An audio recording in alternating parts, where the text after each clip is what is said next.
I'm your host, Andrea Maggio, and today we're exploring the Matildas effect, the legacy created by the Australian women's national football team, the Matildas, following their performance at the 2023 FIFA World Cup. And that tournament was hosted right here in New South Wales and across Australia. Today we have with us Kerry Turner, the Manager of Participation and Partnerships from the New South Wales Office of Sport, a former world champion who played for the Australian water polo team, and with over 30 years experience in Australian sport. She recently spearheaded the New South Wales government's sports strategy, Her Sport, Her Way. Kerry, thanks for joining us today. Thank you so much for having me. Any opportunity to have a chat about the superpower that's women's sport right now is a great opportunity, so thank you. You're very welcome. Great to have you. So can you tell us a bit more about your own journey in women's sport and then how it informs your policy making? Well, I think it's a great honour actually to be leading the New South Wales Government strategies on women's sport, not only from my lived experience, but for my passion to see this opportunity for women and girls to see themselves, on the stage, but also opportunities for what they can be. And I think sport's an amazing place to show gender equality and to forge ahead. However, it's also a challenge at the same time. That's great. So in my sporting era, I really am from a galaxy far, far away. I represented Australia for over a decade at a time in a sport where water polo wasn't an Olympic or water polo for women was not on the Olympic program.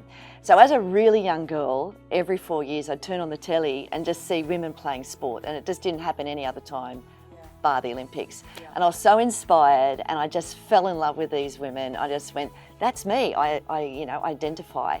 So I didn't care what sport it was that I was going to the Olympics. And so my first chance was when I was 16 and I got selected in the open team. And we went to the LA Olympics, but we were a demonstration sport the week before. Now we won the gold medal there, so it could have been an Olympic gold, but it wasn't. And I then saw 3 Olympics come and go, and our fight for inclusion just went on deaf ears. I'm the youngest of 6, and my 3 sisters played for Australia, and my mum was an amazing advocate for women's sport, and she was one of these women that just rolled up her sleeves and went, no, we've got to change this. She set up the first national championships for women's water polo because that didn't exist. Wow. She managed this first Australian women's water polo team and led the gender equity group to try and get women's water polo into the Olympics. There was a lot of support in and around her, but I retired in '94, my body gave out, and I think that's at the time when Sydney was granted the Olympics. And I remember Mum saying to me, if we can't get women's water polo into the Sydney Games, we've got no chance at all. And I saw my mum step up and turn into a rebel. And with the backing of some supporters like at SBS, people would ring her up and say, Pat, some officials are heading to the airport.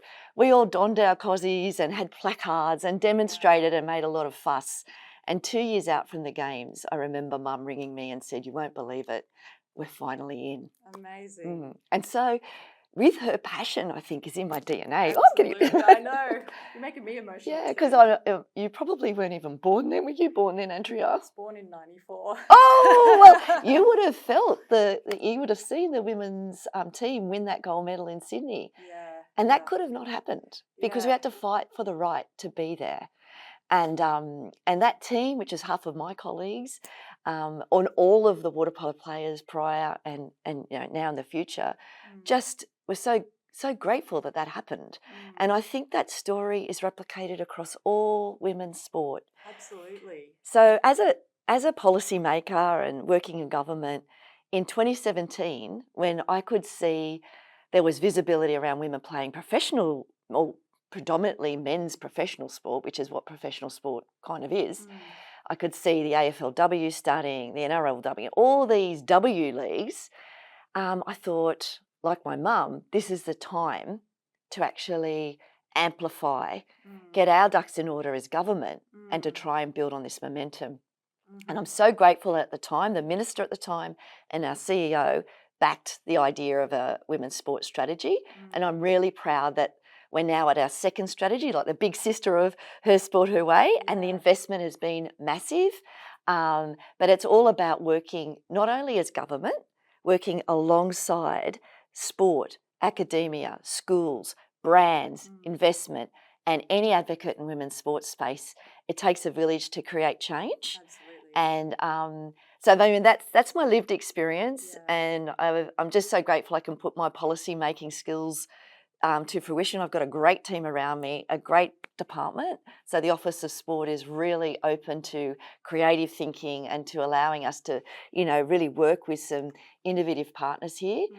Because I guess at the start of all this, sport hasn't really been built for women and girls, never was. That's right. So what we're seeing here is we're building a plane and flying it at the same time.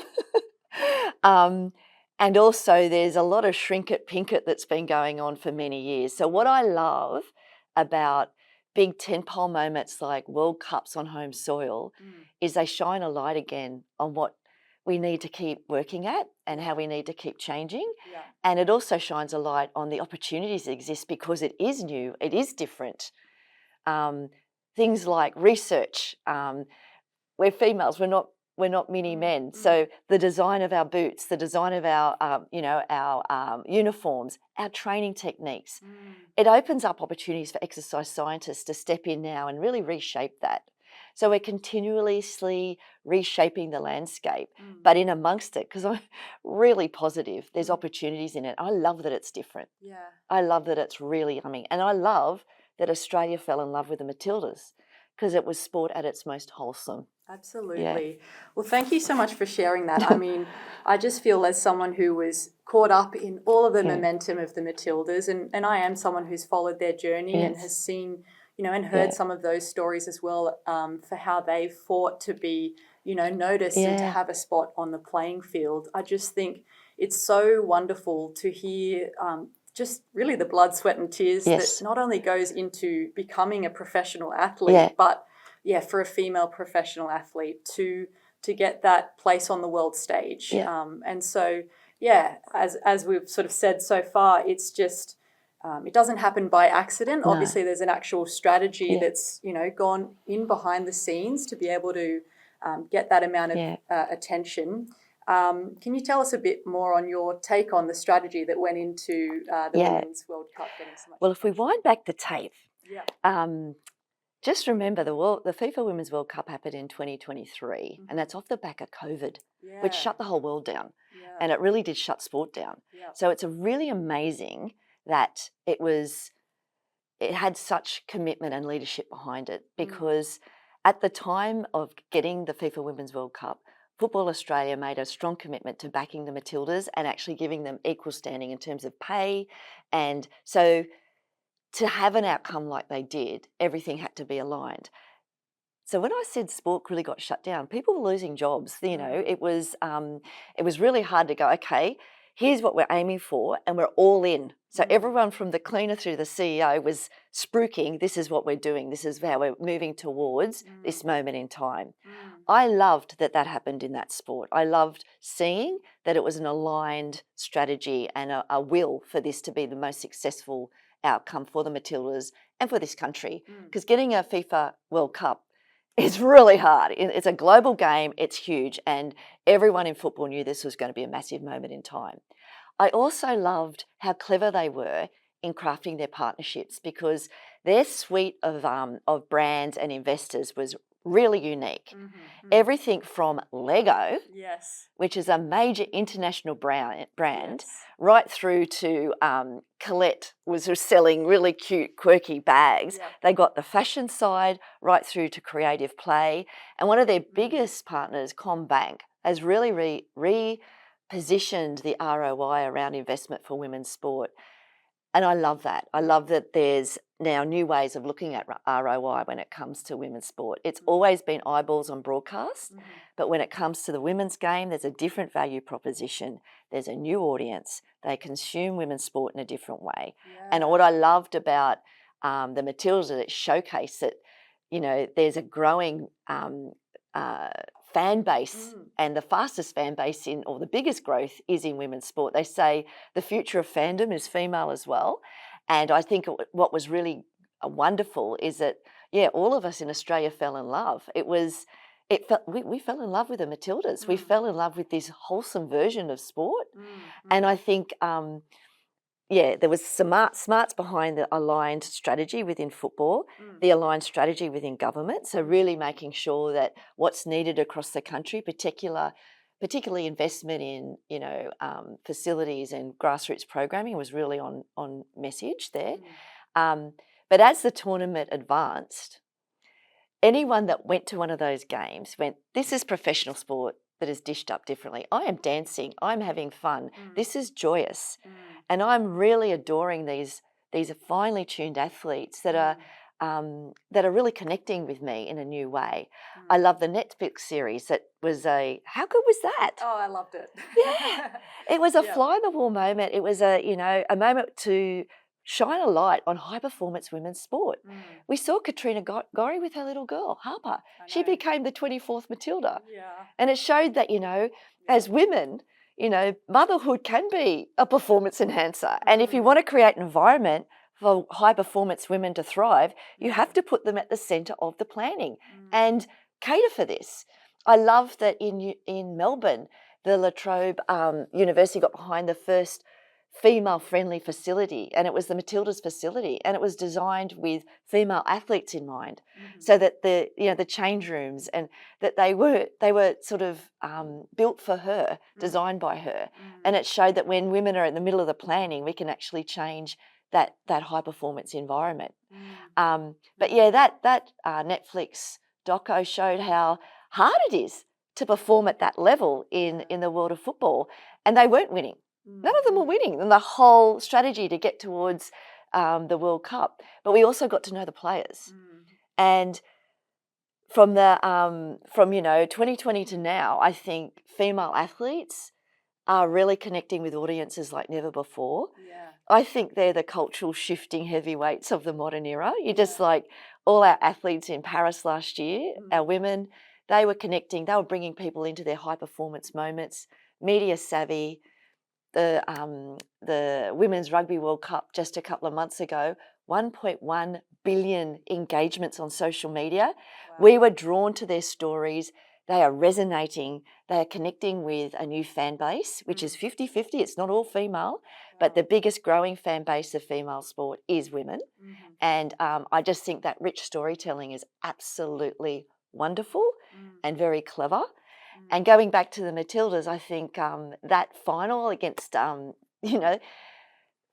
where we did lose, but that broke every viewership record. Yes, that's right. So we had smashed 11 million. Yes. Smashed the Kathy Freeman record from 2000. Do you know what I love about that? Just as a little it smashed the Kathy Freeman record that was smashed by Ash Barty. Oh, wow. It's funny how it's smashed by a lot of female athletes. Yeah, wow. Australians do love female athletes and women's sport. Yeah. Wow. And fans of women's sport are 69% more likely to buy the brand. So there's a real awakening here. I can see it working. It's a bit slow, but there's a different value proposition for investment. And it's like Australians are in love with the female athletes, but also our women's teams, our women's cricketers. Everyone's in love with them too. So I love that these high performance moments or these World Cups on home soil shine a light on that value proposition. Yeah. So I know even my son during the FIFA Women's World Cup said, "Mum, I'm late to the party, but this is a great party." You were saying you were a little bit late to the party or not? What was your story? I grew up loving the Matildas because Kaya Simons, one of the players, she actually went to my school and was in my brother's grade. So I remember watching one of the Matildas games back in 2013 when the stands were pretty empty, to be honest. So just to see, obviously, like you said, how many more people are getting behind them. But there are absolutely the old faithful fans that are there who've just continued to journey with them. So I'd say I was probably not late and not early to the party, but just you were definitely at the party. Yeah, exactly. And did you go to any of the games? I sure did. Yeah, I was actually at the game versus Denmark. So, nice. That was good high energy, and I'll never forget, how my heart was pumping at that France penalty shootout. So where were you in that moment? I was actually It was in Queensland, so, but I was at the game in Sydney watching it in a room with a whole lot of international people, and I was just losing it. I was crying my eyes out. Water polo has many penalty shootouts too, and in Paris, I don't know if you the Stingers. Yeah, yep.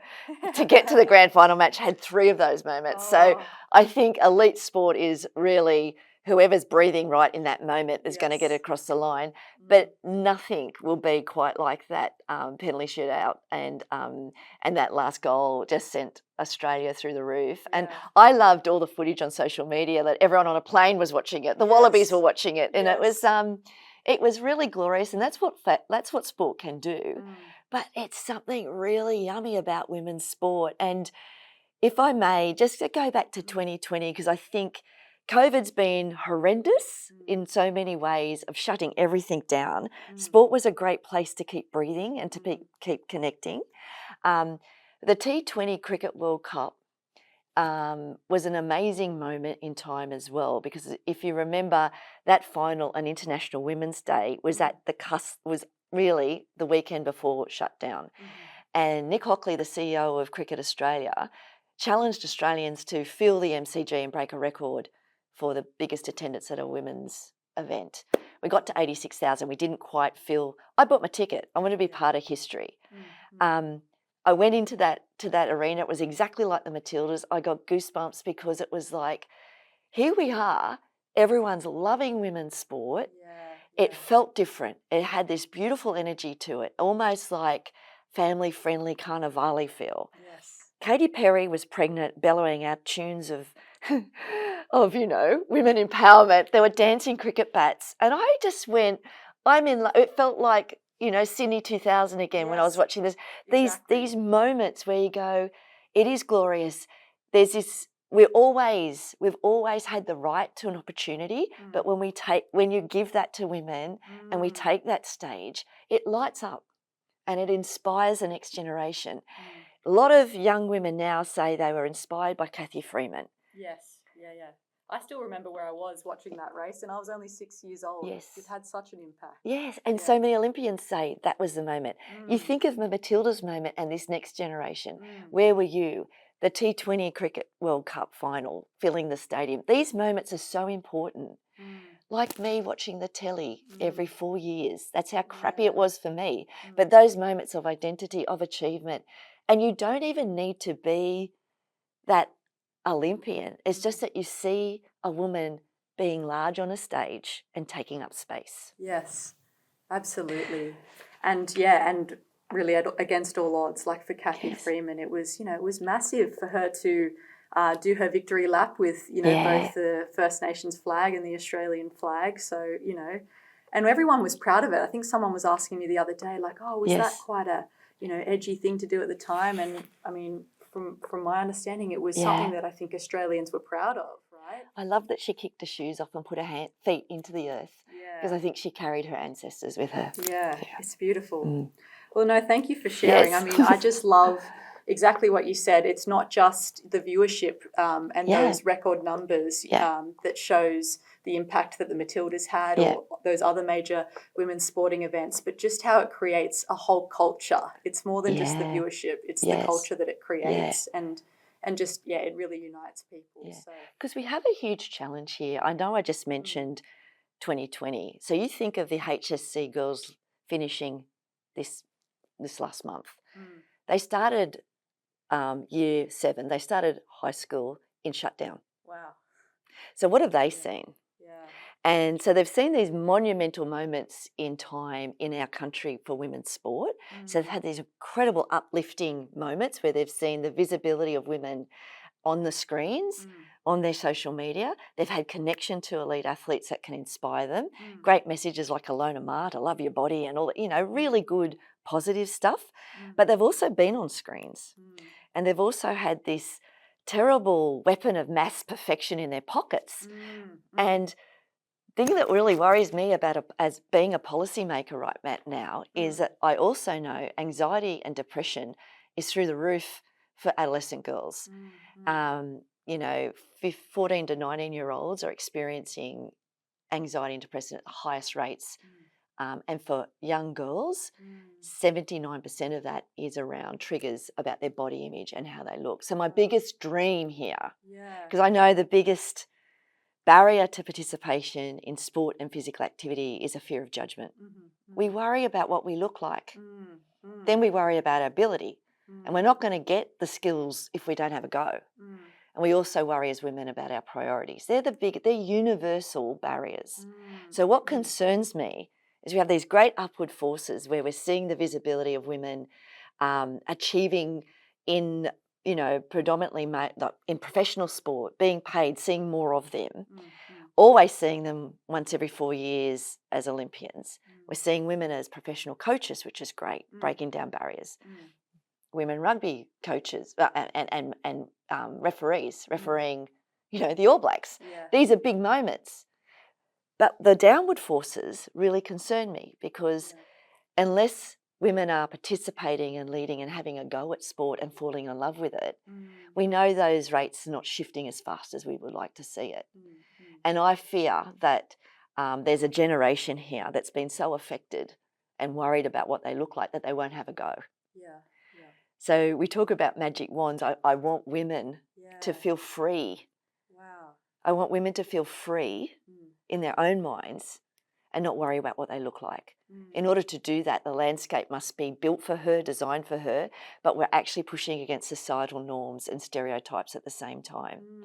So I want these moments to be inspiring, but I also want to ensure that the experiences of young teenage girls that have been really affected by, perceptions of beauty and all this, to not have a go at sport or physical activity, that concerns me because the dropout rates are really, really high when it comes to teenage girls, and even just having a go or being involved in sport and physical activity, they just drop incredibly. So the world might be looking good, and we might be having all these stars, but as a policymaker, I really want to make sure that young girls are aspiring to not only participate but to lead, have a career in sport. There's so many great opportunities. I want them to be inspired and feel empowered to take up space and not shrink themselves. And so when you mentioned the magic wand and how, ideally you'd be able to just remove that fear and that barrier for how women feel about themselves or young girls while playing, where do you think some of the areas are that need to be targeted to start to make a change there? Well, I'd love to see girls consider a career in sport, really would, okay? When you think about your time at school, think about, did anyone tap you on the shoulder and go, hey, you'd make a great career in blah, blah, blah in sport? It's usually pretty limiting, and I think we can do a lot of work now to showcase what I call the rainbow of opportunities that exist. And I think the great thing about the rise in profile and visibility of women in professional sport, it opens a door for things like sports scientists, women in science subjects, technology, because we really need to keep up out there with training techniques. They haven't been built for women. We're still training elite athletes based on what we know has been designed for men. I'm so excited. Just last month, there was a huge training camp with the Stingers, so my former water polo team. For 2 weeks, they had scientists look at how they're recovering in terms of, broadly how aquatic female athletes get their energy and how they're recovering from it. Great. We're always buggered. We're always tired. It's not just hydration, but how is that linking to your hormonal cycle, so your menstrual cycle? We're talking menstruation now. Great. We know that one of the barriers is about appearance and stuff, but at the elite level, we don't want to play in white shorts, in white, anything from white down here. No, stop it. And obviously it affects the training schedule as well, right? Like you said, the menstrual cycle can strike hard. It needs to be factored in there, doesn't it? Totally. And it's really good. There is a lot of research in that space. So you don't have to be a sporty girl to be in the sports sector or to be in the sport ecosystem. You can be a really good brain, and we want the big brains. We need the big brains.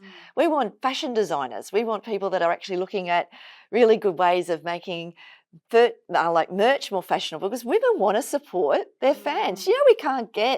We can't get merch. We go online. There's a global report now that's positioning merch for female sport, so fans for female sport, that market's around 4 billion, but it's unmet because 80% of fans are going online, they can't get the merch. Oh, wow. So there's a market, isn't that exciting? Yeah. There's a market for young designers to collab and come up with quirky fashion that we would want to wear, not only at the game, but later on. So I think there's really great opportunities in the sport ecosystem for fashion designers. I love that. I really You know? do. So I want not to be able to go as a fan to a game and not feel like I just have to wear that the big, daggy shirt. oversized shirt. Yeah, I'm that's hearing right. you. Yeah. Getting back to a lot of the work we're doing now in our Play Her Way strategy, it's all around being on these trends. So we are looking at a fashion movement at the moment, which is great. We've got a teenage girl advisory committee, which is a really good way because this whole new strategy is really focused around the needs of adolescent girls. We're putting women and girls at the centre of every design here. And when it comes to good policy making, that's a really good step. We've been using the social ecological model for system change for many years now, and it's all about looking at all the influences on women and girls across maybe your, key influences, which is the family and the home and the mums and dads and friends, through to the community. So that's your coaches and your teachers, your elite pathways, your experiences in sport, and then societal. So that's like athletes, female athletes being the rock stars and the and what's happening in the zeitgeist and what's really driving change in breaking down barriers for women and girls. So when you look at designing policy and keeping your eye across all those layers of that model, and you put women and girls at the centre of every design, you get success and you get collaboration. And as a government agency, that's what we've been doing with this new strategy in particular. So I just mentioned careers. We've been listening to women across the state. We've done focus groups. We've asked young women, what are their needs? What have been the doors that have been shut? Why have they been shut? What do you need to have? How would you like it to be positioned? We went out then to the next layer. We got all the careers advisor in. We had a big summit. We asked them what they needed. And now we're co-designing sort of tools to better engage young girls to think of themselves as a career in sport or the sport ecosystem. And of course, you leverage these big rock stars, these athletes, and these tentpole moments, like what jobs were happening at the AFC Asian Cup. Let's start talking about them. Everything from, the social media people through to the broadcasters, through to the coaches, to the how did you get there? To keep telling these stories so that young girls go, I see a pathway, I can do that. I mentioned I just came back from the Women's Rugby World Cup. I was blown away. I lost my mind. I loved it. I mean, I love the Matildas. And then I even went more crazy at this just because it was so connected to grassroots. It was gritty. It was messy at some stage. It was joyous. It was glorious. The athletes were so connected to fans, and it sold out Twickenham Stadium. It was basically England's version of a Matildas moment because the Red Roses were so strong. They were on telly every day. It was a beautiful thing. But what I loved about what World Rugby are doing, they're also focusing on careers for women in rugby. Okay. So they were quite intentional in that World Cup. Wow. Okay. So in terms of their procurements, they went out to women-only providers first. So people might not know, but the ground staff for the Women's Rugby World Cup were all women. They were women on lawnmowers.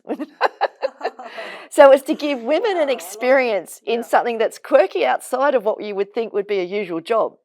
They also extended the accreditation for every team by 2 positions. So 2 women for every team got a chance to experience a World Cup, no matter if you were in science, sports science, you could have been a physio or a content creator or whatever. You got to be with a team for that whole 6 weeks and got to, get an experience in a World Cup. Love it. That's the dream. Yeah. I would totally sign up to be a lawnmower. Yeah, I know.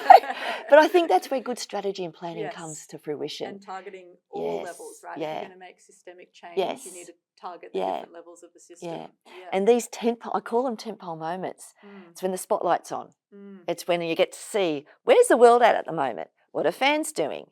Oh, this is breaking down another record. It's almost like with women's sport, we're going to fill the stadium. Isn't that great? We don't need to rent. We will fill stadiums. Yeah. And with the AFC Asian Cup, there's already sold out tickets. It's fantastic. Oh my gosh. Have you got yours yet? I think we talked about this last time. I've been monitoring. I've been making sure I don't. Oh, you miss better out, get your ticket. Yeah. But I mean, this is where these great moments change the dial again. So there'll be more conversations. We will see more women in coaching positions. I went to the Paris Olympics last year just to watch the Stingers and cheer them on. And I sat in that crowd and it was like nearly 20,000 and the Stingers were going so well and I was so proud of them. And I looked up at the Olympic rings and of course I got emotional about my mum. And it was like, wow, pinch, pinch, pinch. But there was one game where our coach, Beck Rippon, first female coach in Australia, or to have taken, actually globally, to have taken a water polo team to a gold medal match. Oh, wow. We're playing Canada this particular day and there was a female coach there and there were 2 female refs. I never thought I'd see that. Yeah. So these are those moments where the visibility makes it common for the next generation. Absolutely. So talking about this next generation, what are they going to see about this moment in time? What are they going to take in from this landscape? A lot of young athletes will never feel what I felt or my generation before, of having to beg, borrow and steal because we never felt worthy. I think the most important thing that policymakers and sport and we need to keep putting women and girls at the centre of every design, but we need to keep advocating and championing their needs, because without that, it just keeps slowing down and it just keeps being a case of flying that plane while you're designing it at the same time. So, and policy making needs to be relevant to the time. It needs to keep shifting. I can rattle off the usual pillars of any strategy for women and girls. It's always leadership, it's always participation, but there's this quirky bespoke area, and I think it's around commercialisation and opportunities, because you shine a light on that and everything moves forward.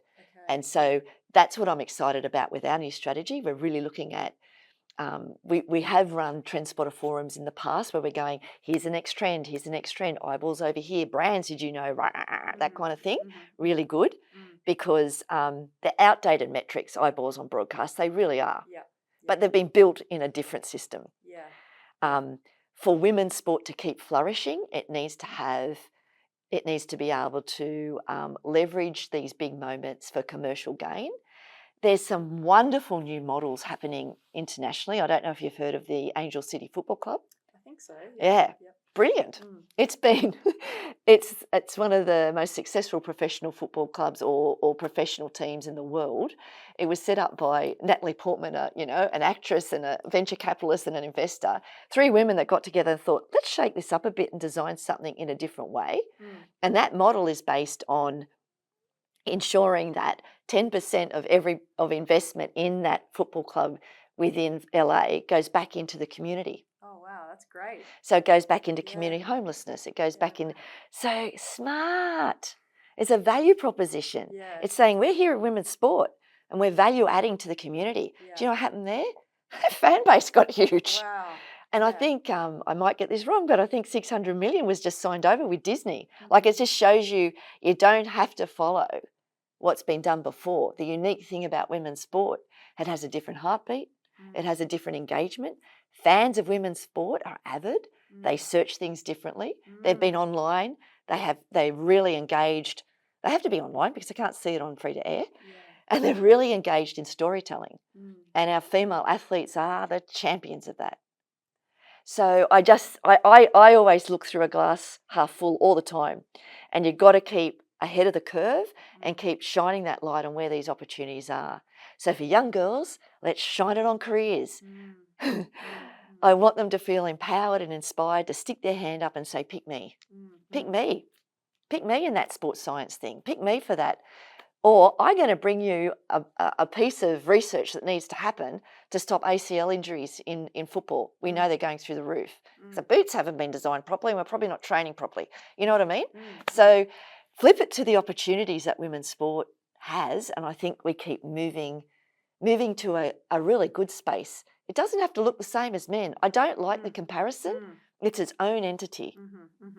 That is fascinating. So really what I'm hearing is it's not just viewership and it's not just participation rates, but what makes women and girls in sport unique is, like I said, that whole culture. It's what women and girls themselves bring. Yes. Women and girls that love storytelling, that love following the stories of their favourite athletes. I mean, that's how I was captivated by the Matildas, watching that documentary that you said. And I mean, everyone comments on the social media page is absolutely pumping with the Matildas because it's all about the athletes and their lives, right? So we do love that storytelling aspect. Yeah. And it's taken off. Like I said, with the Rugby World Cup, 1.1 billion engagements in a six. Like it blew everything through the roof. I mean, the Matildas, these benchmark moments like viewership, crowd blown away. We never have to say no one's going to watch it. We don't have to do that now. We're moving on. What's the next thing? How do we inspire a generation now that is a little bit caught in worrying about what they look like and anxiety about themselves? How do we keep them falling in love with sport and wanting to lead? They're the things that you've got to keep moving forward. And I think connectivity is everything, a sense of belonging, and that's what sport can give you. And it's not just one part. As I mentioned, that socio-ecological model is really fascinating to look at because Matilda's moments change a conversation of young girls at the kitchen table with their mums and dads. So it changes how she talks to her mum. Definitely changes how she talks to her dad because her dad goes, there could be some opportunities for you in sport, but also I really want you to have what they've got. Changes what she will talk about with maybe her brother and definitely changes how she sees herself at school and what equality looks like. So I love that these moments change conversations. I think one of the really great programs I'm really proud of in terms of our ability to scale this up during the FIFA Women's World Cup was the Daughters and Dads Active and Empowered program. Have you seen that? I have, yeah. It's great. Yeah, it's really lovely because it's an evidence-based approach and it's really targeting primary school age girls.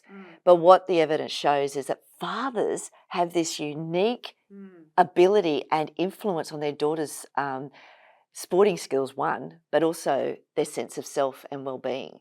Are you able to speak to why that is? Yes, it's really interesting. Okay. It's around confidence building, but also fathers have this unique ability, if they take it on board and if they know they've got it, which is what this program's all about, to support the confidence of their daughters in terms of sporting skill acquisition, but also about their sense of self and their confidence within their body. So this program, it's the first of its kind globally. It starts with all dads in the room at one time to talk about raising confident girls, and how wonderful is that for fathers? Beautiful. Because it's really natural for a father to lean in, I've got my son and we're going to go out and play cricket in the backyard. This gives dads permission to do that with their daughter. But what they do in these sort of workshops with other fathers is they look at, well, how is society seeing your daughter and how is she seeing herself? So it's based on a lot of, stereotypes and norms, like how we actually even integrate or interact with a baby. Like there's been lots of studies with, like 6-month-old, there's this famous one where this girl is placed in a blue jumpsuit and everyone interacts with her differently. They get her up and start being very physical with her. But when she's in a pink jumpsuit, they're very gentle and, oh, is she beautiful? It's just from the get-go. Wow, that is really interesting, actually. Very interesting. Yeah, and there is psychology research out there as well on the unique role that dads have, particularly in playing with their children. Yeah. And at the heart of dads and daughters is the green light to do rough and tumble.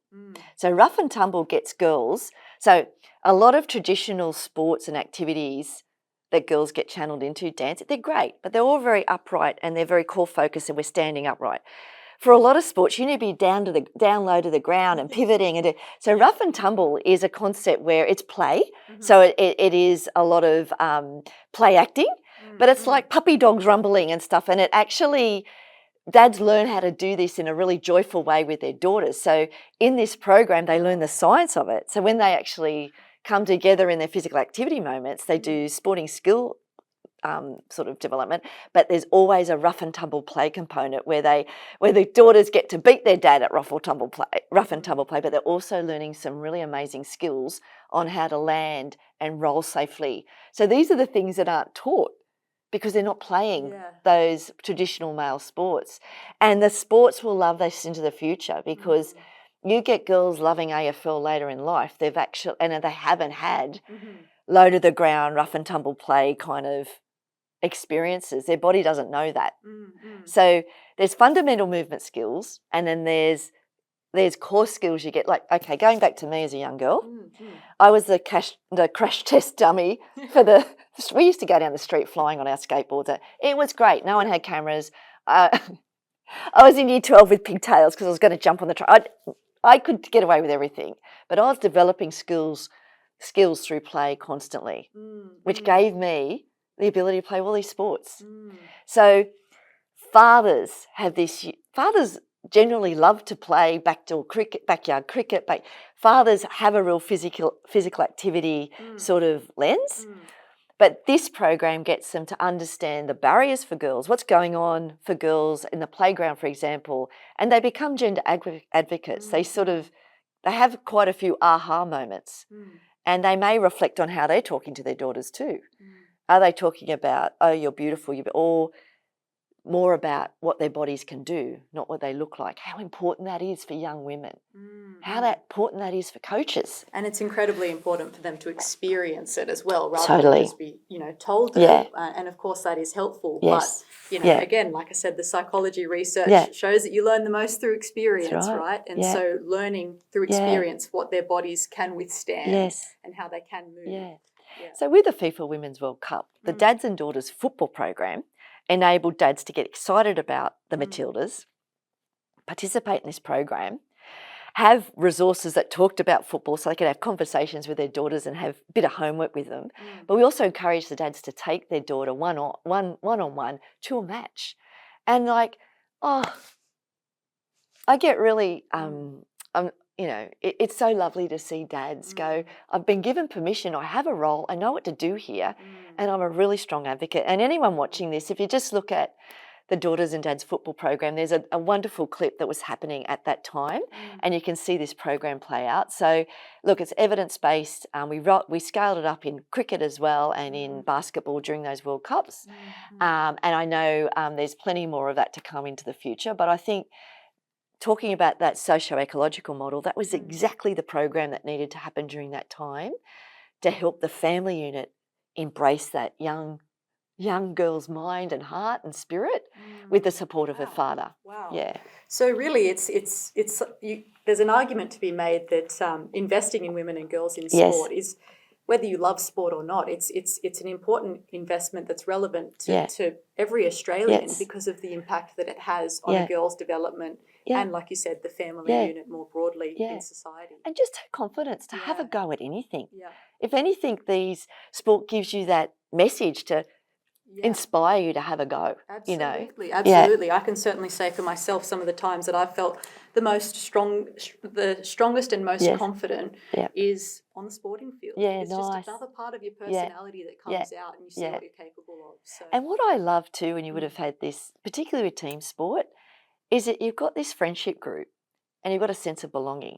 I don't want girls to miss that. You don't have to be the best at it, but just have that moment that you've had your phone's down, and it's going to be interesting with the social media ban now. I mean, sport can play into that space because it's getting, it's getting a chance to interrupt the rewiring of childhood. Yeah, that's right. Yes, absolutely. It's a welcome distraction, isn't it? Yeah, very much so. And so when you talk about that systemic change and the socio-ecological model, a ripper, isn't it? I call it SEM. The SEM. All right, thank you. So with the SEM, can you speak to, I guess, how it might target gender diversity, First Nations, girls with disability? Are you able to speak to strategy there? Yeah, I think one example I could showcase here is a great program we're doing at the moment with Transport for New South Wales called Run My Way. So we're really lucky to have been able to get this partnership. And it's all about looking at how we can break down the safety barriers for women, girls, gender diverse when we go out and run. So we're looking at that through an incredibly inclusive lens. And so the way we go about any of this programming, obviously putting our clients at the centre of this. So we've done extensive global rapid review, looking at globally how this particular issue is playing out and what sort of interventions are happening across the world. And we've completed nearly 1,200 surveys in New South Wales to get the heartbeat or to get the voice of women.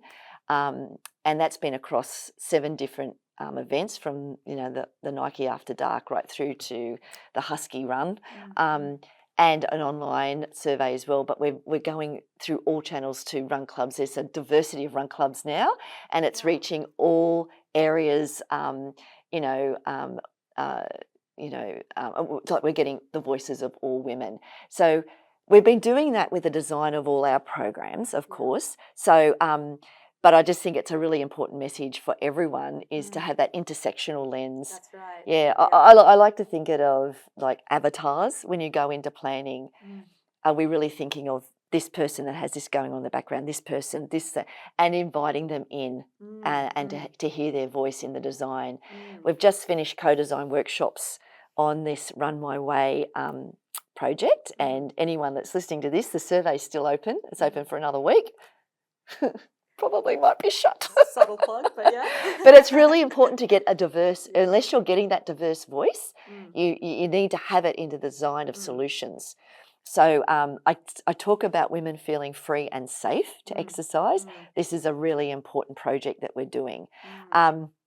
Flipping that over to some work we're doing with the University of Newcastle to really deep dive into the barriers for teenage girls right now. Once again, the focus groups are getting I'm getting tongue-tied now. Diverse. That's the word. We help each other out. Diverse voice that goes into the planning of what's next, and getting that diverse voice in the co-design. So, it's just all your solutions need to be considered. And there's never one magic thing. So even with daughters and dads, it's a generic product, but then it can be applied to, to cultural and linguistic diverse backgrounds. It can be for, for any other setting. It's just in the design, we make sure that we've got those voices in terms of being able to create, a relevant product. So absolutely, it flows down from the design. And they are unique. They are unique. So you just go, what are the issues for women and girls when it comes to barriers to sport? The universal one is fear of judgment, but then there's multi-layers. It's like an onion. It just keeps. So targeted responses across that model. When you get to the community side, that's when you're looking at all the tiers of government. So it's, federal, state, down to local. What can we be better doing to providing facilities that are inclusive for everyone, that speak to everyone, that are welcoming to everyone? They need to be really well informed. And it's not just that I have a toilet, which I wish I had, because a lot of sports still don't have that, but what's a welcoming environment when I come in? How can we have welcoming messages? What do we need to consider? So we do a lot of support for innovation. In our last strategy, we had 101 innovative projects up and running in New South Wales, and we had a university, we had Sydney Uni help to evaluate them, and we have an innovation hub where some of those stories are told, which is really fantastic. A lot of our great partners like Wheelchair Sports did some great things through music and art, like really looking at different ways of reaching, a different client group. So, for example, with Wheelchair Sport, they knew that they didn't have role models, so they got Casey Donovan to. It was really cool to pen or to sing an anthem. It's called How I Roll. Okay. I have to say she's quite a multi-talented She's so good. woman. She really is. And it's a beautiful anthem, and Yeah. it just went viral. And as a sport, to think way outside the box, to go, we need an anthem. Their participation rates, jumped by about 12% in that first year. Wow. The next idea they had was to have a portrait, a portrait exhibition of 7 female wheelchair athletes painted from their waist up, which is really interesting. So it was all about, well, not even waist, painted without their wheelchair. So it was all about them and their vibrancy by a former Archibald Prize winner. And that became an exhibition that went around New South Wales. So I just think innovation and trying to connect in different ways, how clever is that? And that was taking into consideration that there were no role models yet. So starting at that, how can we actually start a conversation or start an inspiration within wheelchair sports for women to see themselves and hear the stories?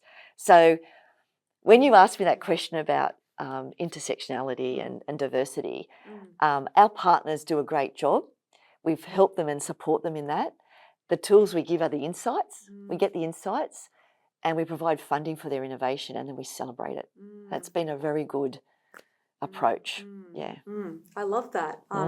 Yeah, and I'm really hearing, as you said before, the glass half full. Yes. Yeah, it's no barrier that there was not the existing role model, but it's just incredibly creative thinking to ensure that no group falls through the cracks, right? Yeah. And like you said, involving them from that planning level ensures that as well. And as government, the best thing we can do is collaborate. We're one of many. And if you have a strategy that invites collaboration, there's a win-win everywhere. Office of Sport sits in DSITH now, the creative industries. I couldn't be more happier because it's like, to me, I can pitch a win-win for any investment from any of the agencies. Like even Create New South Wales has just launched a fashion strategy. Hey, let's talk. You want to support young designers. I want careers. It's just like it keeps going. So there's not one magic bullet. I look at it through the socio-ecological model. I consider partners every step of the way. If you've got the right insights, the right evidence base, and you're working within any of those tiers of that model, then I think you're moving it in the right direction. And you may not be the key mover, you might have been the inspirer. And that's a really solid thing. And when something looks great, celebrate it, elevate it, amplify it, tell that story, because that inspires the next moment. And I think going back to the magic of the Matildas, what a great moment. Let's tell those stories. What happened there? And there's going to be many more that change it again. And so part of the Play Her Way strategy, specifically identifies those world tournaments and particularly women's tournaments as key opportunities. And so with many of those strategies that you've talked about, are you able to speak to, I guess, what's in the works as we're leading into the AFC Asian Cup? So at the moment, they've got the AFC next year starting in March, and then we've got the Women's Netball World Cup in 2027, and then 2029, the Women's Rugby World Cup. So we've got some really great things to look forward to. It's the golden era. It is the golden era, golden runway, and of course, in amongst that's another Olympics, and then we've got Brisbane 2032. The world will change. The world's going to change in 2 months. Like the world keeps evolving. Let's face it. We're in the most rapidly changing moment. So everything you say and do needs to be relevant to the time it's happening. I'm excited by when you get a World Cup because as government we can actually have a partnership on legacy programming. And at the moment, Football New South Wales and Northern New South Wales Football are running some really cool projects. Leadership one called Follow My Lead, which has been really great about supporting women in leadership roles. I just went to their celebratory event. I think there's 56 more women that are going to be on boards and be coaches and officials, and that's what you really want. So more grassroots work. And they ran some really interesting pilots with their talented young female players around body image, and which I think really aligns to some of the work we're doing. They will have their own planning, which is fantastic. I would like to see, that fashion moment happen at the AFC, so I'm still working on that. It's the eyeballs on the Matildas will be fantastic again. They're already selling out, which is great. There will be moments where we need to keep looking at facilities. Facilities are ongoing. at the start of Play Her Way, we had another $30 million facility program just to really create more what we call female friendly. But that'll sometimes at the lowest level, that means having a change room. And there's still a long way to go to kind of retrofit facilities across the state and across the country for some of those traditional male. And I shouldn't even use that language now because we're playing them big time. But, you know, AFL, like the oval-shaped fields that when they were first built, there was only men's toilets. That's the most simplest. Once they're retrofitted and once there is even change rooms, and that's happening, but that doesn't happen overnight. No, it doesn't. Yeah. It's how that facility makes you feel. Yes. And like, and I don't just mean as a player. I mean, like, I'm a female referee. Do I have a change room? I've just refereed a really argy-bargy match. I might be an elite referee. I could be in the NRL. I want to get into my car safely. All those things to be considered. It's not just at a player level. It goes through the whole, sphere.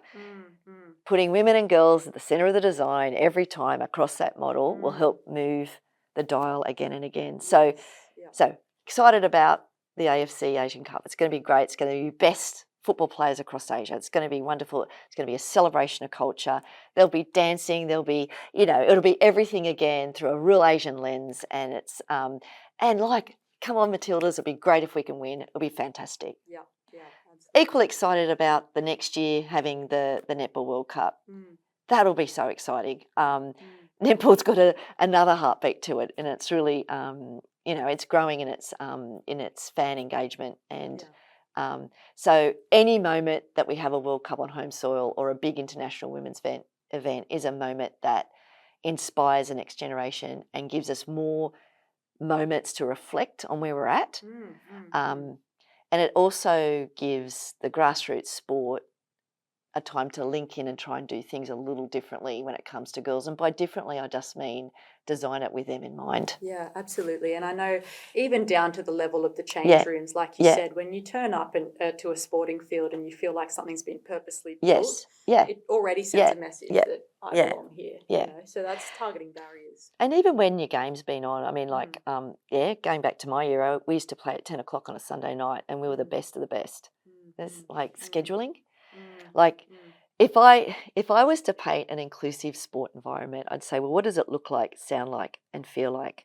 And to me, if I put my goggles on, it looks like women playing in stadiums to crowds. It looks like women taking on leadership positions. It looks like, professional female coaches, professional referees. It looks like, diverse women from all different backgrounds taking up space in sport. It looks like the facilities are there for women and girls. It also looks like young girls are happy doing it. And it sounds like the roar of a crowd. It sounds like women's voices. It sounds like women's voices in broadcast. It sounds like there's this equal layering of thought and content around women. It sounds wonderful. I felt it. I felt the joy. I was just, like I said, it was so joyful to be in Twickenham, 82,000 people. I was going to ask that. So, taking you back to that moment in the UK, the Rugby World Cup, if you could wave a magic wand and bring into the Asian Cup hosted next year, or any of those other tournaments that you've mentioned following on, and emulate the World Cup, the Rugby World Cup, what would you hope to see here in New South Wales? I would love to see joy amplified. And I love women and girls to feel free and to feel empowered to participate without worrying what you look like. That's the magic wand, because if we're doing that, the landscape has been built for us. But I want us to feel it. Because unless you feel it, you're not going to have a go. No. It starts from within. It does. Yeah. So I know that feeling of freedom because that's how I was when I was young. I didn't feel worthy because it wasn't built for me. But that's happening. Like the landscape is constantly getting redesigned. Like I said, the plane's in the air and we're rebuilding it at the same time. Pink it, shrink it is really getting overtaken because there's enough research and voices, and I'm excited that it's moving in the right direction. But systematic, like this system change and stereotypes and they take time. And I think a magic wand is interesting because I feel things quite viscerally. So I always think I want just women to take up space, and I want them to feel empowered to go, this has been designed for me, and I have every right to be on this stage. And then own it. You got the skills, you got this, own it. For that to be okay, I know the doors need to be opened, but just own it too. So magic wand off these next tentpole moments is for that inspiration to follow through, particularly to younger women. Absolutely. Yeah. I feel that these younger women are going to be standing on the shoulders of giants. Gosh. Generations before that have done that hard work and that fighting. So, Yeah. I look forward to seeing the journey as we lead into the Asian Cup. Yeah. But Kerry, I just wanted to thank you so much for your time today and your wonderful insights shared. Yeah. It's really beautiful and very inspiring as well. Thank you, Andrea, and all the best in your career too. Thank you. Yeah, you're doing very well at this. Thank you very much.